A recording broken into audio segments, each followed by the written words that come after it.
with Gina. The news with Gina Grad. Hold on one second. I know you guys have heard this, but really just think about this superstitious native aspect to this thought when I was 13 years old. When I would go to Chris Bohm's house, who had central air. And coming from a place where I only knew air came from the window mount unit. So it was like that was outside. It was the size of, 3 toaster ovens, and it made a huge humming, vibrating sound. And it kind of made sense. Like the backside of it was outside. It brought the warm air in. It cooled it, and then it spat it out into my stepdad's den or my stepdad's bedroom. And I wrapped my mind around that concept. When I went to my friend's house and he had central air and the ducts were interior on the interior walls. And I was like, there's cold air coming from that wall. It's going throughout the house. No noise, no outdoors, no window, no nothing. Just cold air coming from a hole inside an interior wall. And I was so impressed with it that I pulled my blanket off the bed and I just went and laid down and I just slept next to this grill on the wall where cold air came out of. Magically, it wasn't making a noise. I know. All right. Sorry. Go ahead.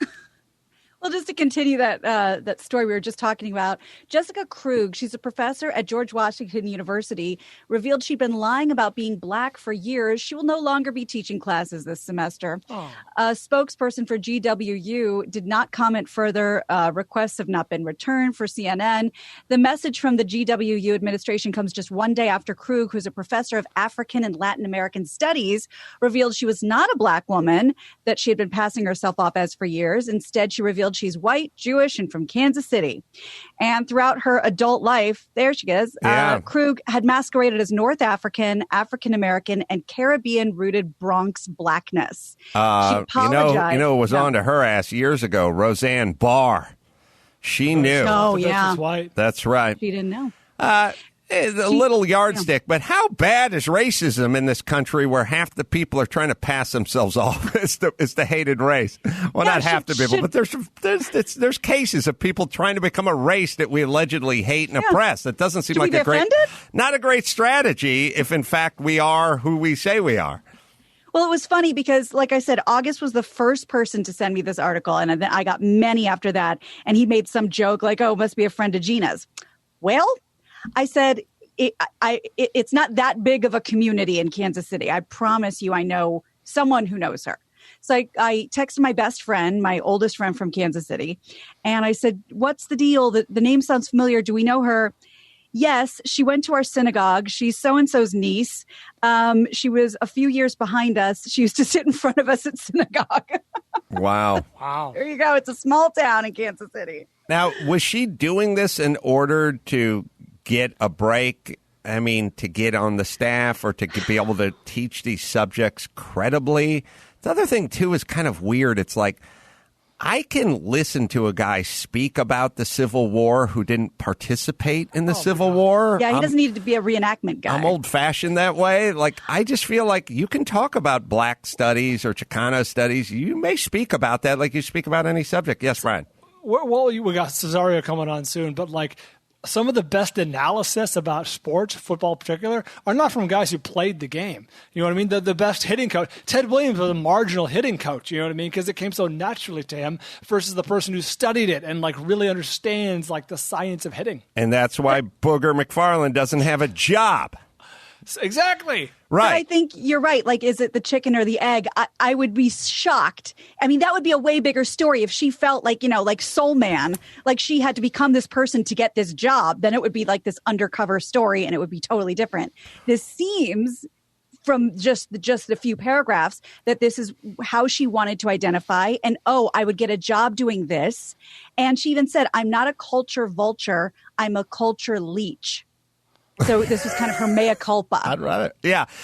Well, but if you think about it, if we live in a world where we're really getting granular about people's heritage and it turns out that your kid's got a better shot at getting into a better college if they have a little Native American blood in them or a little Hispanic or a little something, it makes sense that a lot of people are going to be checking that box when they're filling stuff out. Like there's going to be, if we are giving people in that arena, the college campus, if we're saying we are going to lower the admittance standards if, in fact, you have a little this in your heritage or a lot of that in your heritage, or we may be hiring, but we're looking for somebody with this in their background and not that in their background.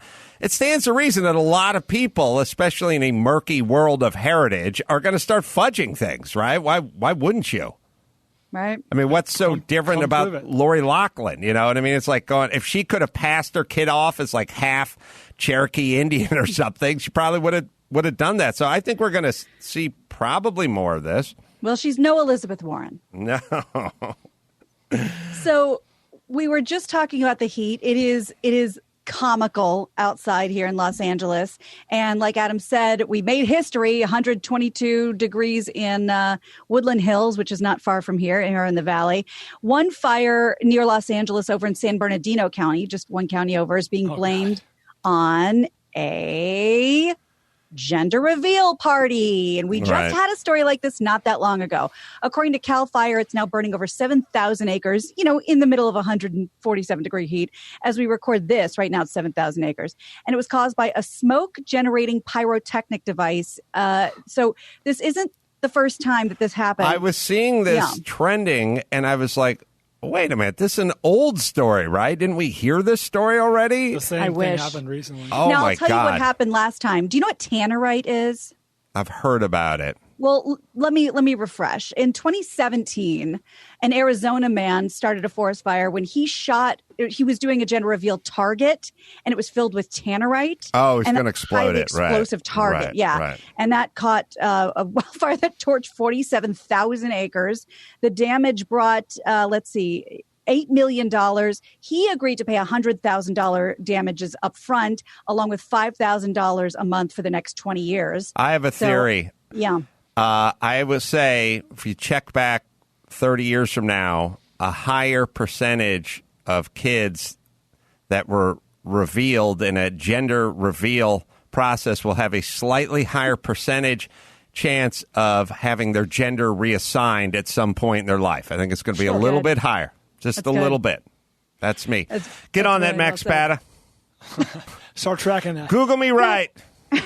Can I just say, as a PSA, this is my own personal opinion. I think, the way Brian did it was adorable. It was a personal thing that just he and Christy. Everyone be like me. But here's the thing. Was it the cupcake? No, it was the yogurt with the berries. Strawberries or blueberries. Oh, right. But if you need to have another party because you're having a kid, then what is more the epitome of narcissism? Just relax. Indulge in all the showers, in all the gifts, in all the other parties everyone's going to throw you. We don't all need to gather around again for another, faking our way through this enthusiasm. We got a 50-50 chance of it being a boy or a girl. Just, you'll get enough. You're going to get enough attention throughout this process. You don't need to set a forest on fire. There's something interesting about kids, and maybe it isn't indicative of exactly where we are as a society, at least in our Western culture now. If you could argue there was one thing that was kind of ubiquitous and not really worth, a headline grab, it would be having kids. We're only here because somebody had kids. We all had kids. It's like there's one, there's the Heisman Trophy, and there's X amount of people that win that, and there's X amount of people that die in commercial airline disasters or whatever it is. But kids, this country, the world over, ubiquitous, like insane. Everybody, the worst person was born, the best person was born. They're all Gandhi and Hitler were both born at some point.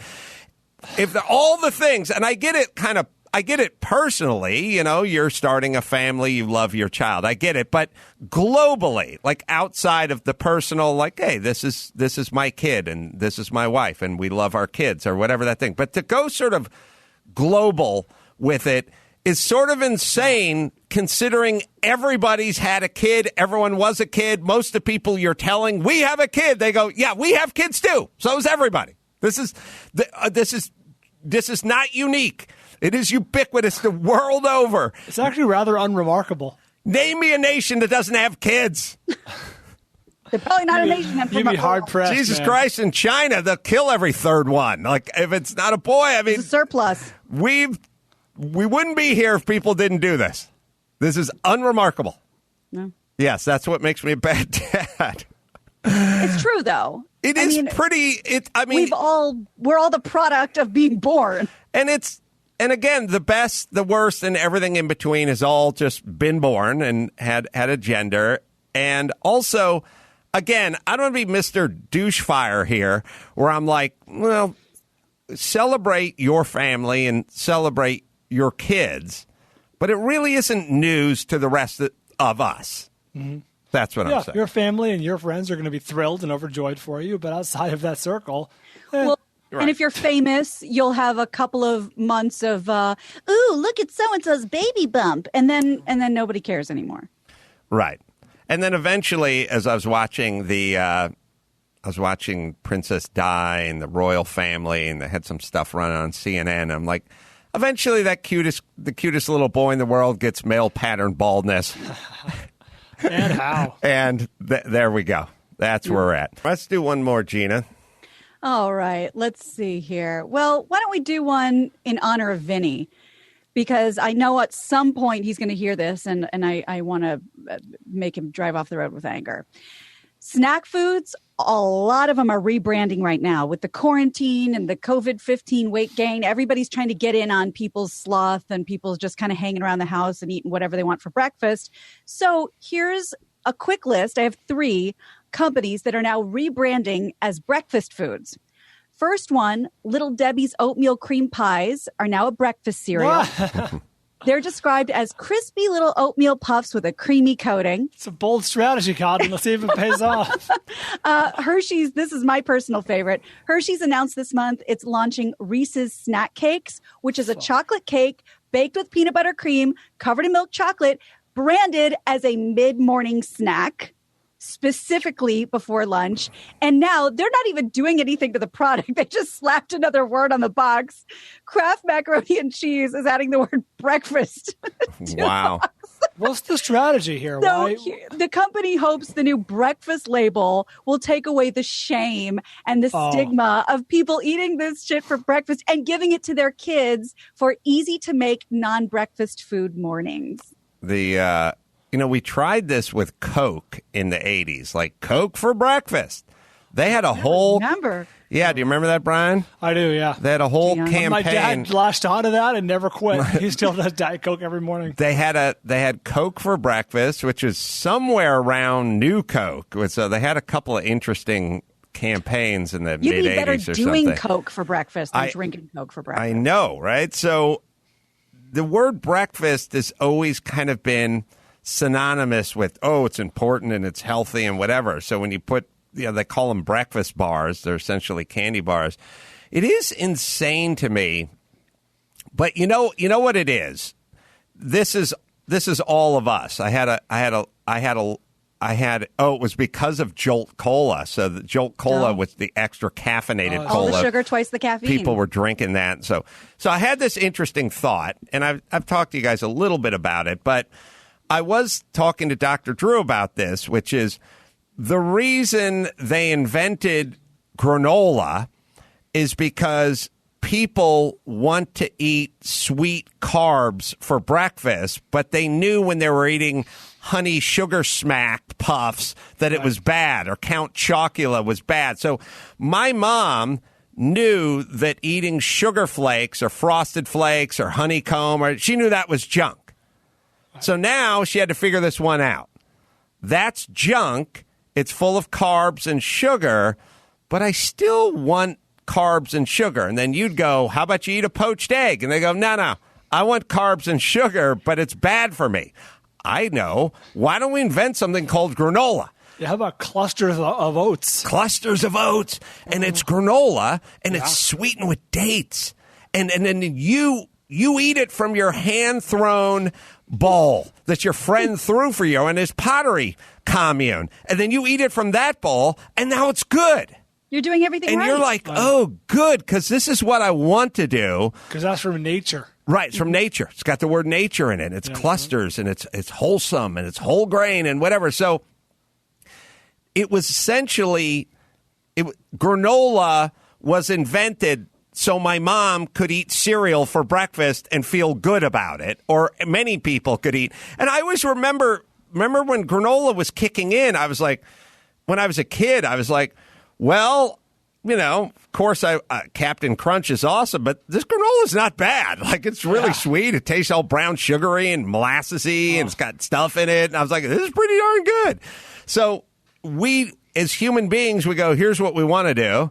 And we go, we can't do that. That's bad. How about we invent an alternative that we can sleep with? Now, as far as your liver goes and your metabolism goes, you're still fat. It's not going to help. Which doesn't make any sense because I've been eating granola every day. Right.